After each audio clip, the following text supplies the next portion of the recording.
It's Saturday night. You're a college football player and your game is on live TV with millions watching. In the first series, you get hit and start to feel severe head pain. Would you sit out or keep playing? I spoke with UNC linebacker Nathan Staub, who had to make that choice. But I would have a big hit, take a big hit or give a big hit, and I would start to lose vision in my periphery. This happened twice since Staub came to UNC, and doctors suggested that after this season, he should medically retire. On February 19th, Staub announced on Facebook that he would be retiring from football.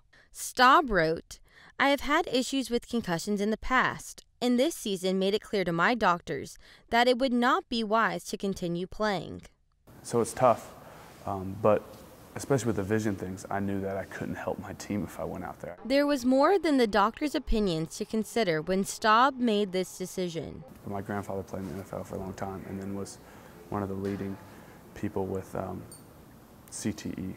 Chronic traumatic encephalopathy, known as CTE, is commonly found in football players with repeated brain injuries, but can only be diagnosed through a post-mortem examination of the brain. And so I've always been very sensitive to the concussion issue, but when you're in the heat of the moment, it's another deal. A concussion is a serious brain injury. It's not just a ding or a bell ring. This is UNC professor Kevin Guskowitz. He is one of the leading concussion researchers in the country and has worked with the NCAA and NFL.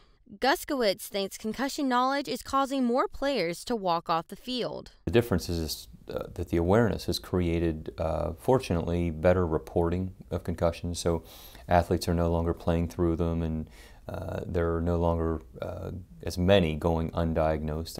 With 26 out of 27 potential concussions going unreported, Guskowitz and his team have one goal. We're focusing our work more on trying to prevent that initial one so that we can prevent future injuries. Helmets are designed to prevent injuries like skull fractures and brain bleeds, but when this happens, helmets can only do so much. Guskowitz has another solution. Train an athlete how to protect themselves and how to brace themselves to take a hit or to change their blocking or tackling styles. Staub doesn't necessarily agree. I think that sounds good.